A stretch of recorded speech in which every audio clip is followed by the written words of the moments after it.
Hello guys, Soni Rathore के morning के mini blog में आपका स्वागत है। मॉर्निंग की पूजा मेरी हो गई है और जैसे पूजा करने के बाद मेरा रूटीन होता है डेली का, जैसे मेरे शिव पुराण के पाठ चल रहे हैं तो मेरा रूटीन होता है कि मैं आपको वो पाठ सुनाऊं, तो मैं उसकी रिकॉर्डिंग आपको सुनाती हूँ। तो आज है शिव पुराण के रुद्र संहिता के तीसरे खंड का 8वां अध्याय है, जिसमें मैना और हिमाचल की कुछ बातचीत होती है। तो चलो वो मैं आपको सुनाती हूँ, चलिए। नमः शिवाय। शिव पुराण श्री रुद्र संहिता तृतीय खंड 8वां अध्याय मैना और हिमालय की बातचीत। ब्रह्मा जी बोले, हे नारद, तुम्हारे स्वर्गलोक जाने के पश्चात कुछ समय तक सब कुछ ऐसे ही चलता रहा। एक दिन मैना अपने पति हिमालय के पास गई। उन्हें प्रणाम करके उनसे कहने लगी, हे प्राणनाथ, उस दिन जब देवर्षि नारद हमारे घर पधारे थे और पार्वती का हाथ देकर उनके विषय में अनेक बातें बता गए थे, तब मैंने उनकी बातों पर ध्यान दिया था। अब पार्वती बड़ी हो रही है, मेरी आपसे विनम्र प्रार्थना है कि आप उसके विवाह के लिए सुयोग्य व सुंदर वर की खोज शुरू कर दे, जिसके साथ हमारी पुत्री पार्वती सुख से अपना जीवन व्यतीत कर सके। वह शुभ लक्षणों वाला तथा कुलीन होना चाहिए, क्योंकि मुझे अपनी पुत्री अपने प्राणों से भी अधिक प्यारी है। मैं सिर्फ पुत्री का सुख चाहती हूँ। यह कहकर मैना की आंखों में आंसू आ गए और वह अपने पति के चरणों में गिर पड़ी। तत्पश्चात हिमालय ने पत्नी मैना को प्रेमपूर्वक उठाकर उन्हें समझाने लगे। वह बोले, हे देवी, तुम व्यर्थ की चिंता त्याग दो। मुनि नारद की बात कभी झूठ नहीं हो सकती। यदि तुम पार्वती को सुखी देखना चाहती हो तो उसे भगवान शिव की तपस्या के लिए प्रेरित करो। यदि शिव जी पसंद हो गए तो वह स्वयं ही पार्वती का परिग्रहण कर लेंगे, तब सब कुछ शुभ ही होगा। सभी अनिष्ट और शुभ लक्षणों का नाश होगा। भगवान शंकर सदा मंगलकारी हैं, इसलिए तुम भगवती को शिव जी की कृपा दृष्टि प्राप्त करने के लिए तपस्या करने की शिक्षा दो। मैना प्रसन्नता पूर्वक अपनी पुत्री पार्वती को तपस्या के लिए कहने लगी और उनके पास चली गई। इसी के साथ शिव पुराण का रुद्र संहिता के तीसरे खंड का 8वां अध्याय पूर्ण होता है। ओम नमो पार्वती पते नमः। हर हर महादेव। पाठ आपको सुना दिया हिमालय और मैना की बातचीत के बारे में, जो उनके बीच में बातचीत हुई।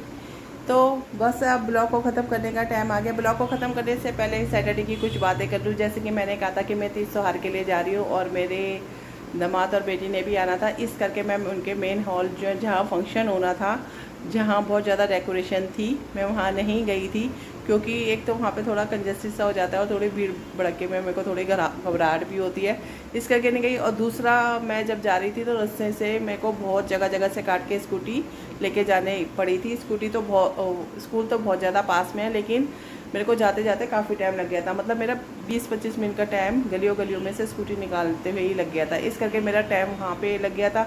और जबकि मेरे बेटी दामाद आए 4 बजे और मेरे को जल्दी ही स्कूल का काम निपटाने की लग रही थी कि मैं जल्दी से जाऊँ, तीज फंक्शन सेलिब्रेट, अपने वही जो जिस चीज़ों का मेरे को शौक़ है वो सब मैं करके आऊँ। तो मैं फिर भी कर आई। और वो दोपहर को आए तो फिर दोपहर को खाना तो बनाना नहीं था, जो खाने की चिंता होती। तो आते के साथ ही मेरे हस्बैंड 12 से 1 बजे के बीच में ब्रेकफास्ट करते हैं, उनका यही टाइम है करने का। तो आए, जैसे ही घर पहुंची मैं, तो मैंने अपने हस्बैंड को बुलाया ब्रेकफास्ट के लिए। तो उनको जब ब्रेकफास्ट देने लगी, वो तो वो सोच रहे कि मैं अब जा रही हूँ, तैयार हुई हुई थी, तो वो सोचने लगे कि मैं अब जा रही हूँ। तो मैं उस समय जब मैंने कहा मैं तो जाके भी आ गई, कह रहे मत्था लगा के आ गई। कि मैंने कहा और क्या, जैसे मंदिर में मत्था छू के आ जाते हैं ना, तो ऐसे ही मैं आ गई। तो बस परसों का दिन ऐसा रहा।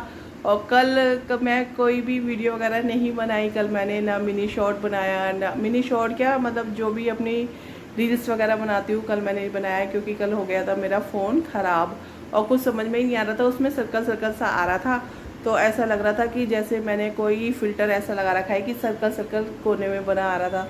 और वैसे भी कल मेरे को नींद वगैरह इतनी, जैसे मेरे को रोज़ नींद वगैरह नहीं आती, तो संडे का दिन कभी कभी या बीच का दिन जैसे जागरण वगैरह में गए होते हैं ना, तो एक दिन हमारा ऐसा ख़राब जाता है। तो एक दिन मेरा नींद के चक्कर में वो चला है। रोज़ नहीं आती सही से नींद, एक दिन एक ऐसा होता है जिसमें पूरे हफ्ते की नींद मैं कवर कर लेती हूँ।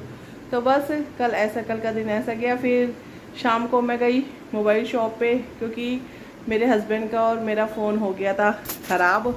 मेरे हस्बैंड का और मेरा फ़ोन हो गया, दोनों में एक जैसी ही प्रॉब्लम हो गई थी।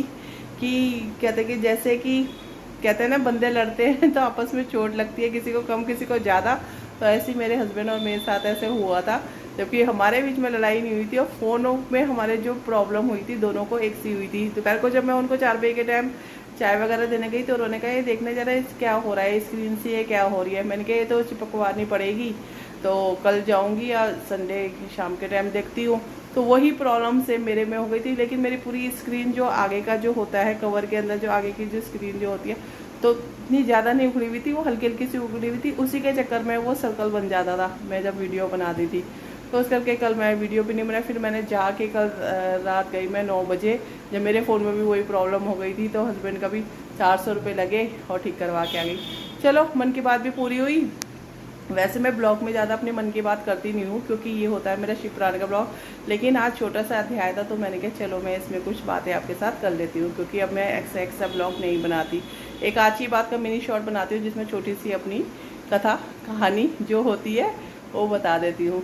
तो चलो अब ब्लॉग को ख़त्म करने का टाइम आ गया। ब्लॉग को ख़त्म करते हुए ज़्यादा देर न करते। ओम साईनाथाय नमः। गुरु बिना ज्ञानी जीवन में मानी। ओम अनंत कोटि ब्रह्मांड नायक राजा धीराज योगी राज पर ब्रह्म सच्चिदानंद समस्त सदगुरु साईनाथ महाराज की जय हो। और जैसे कि हमारे आज भोले बाबा का बम भोले का दिन है, तो ओम नमो पार्वती पते नमः। हर हर महादेव, हर हर महादेव। तो कल हम मिलेंगे इसी टाइम में। कोशिश तो यही होती है, बस 19-20 10-5 मिनट का ऊपर हेर फेर हो जाती है। मिलेंगे शिव पुराण के रुद्र संहिता के 30 खंड के 9वें अध्याय के साथ, जिसमें पार्वती जी के सोपन की बात होगी। तो चलो तब तक के लिए सबको राम नाम, सबको Radhe Radhe. Have a nice day. Tata bye bye.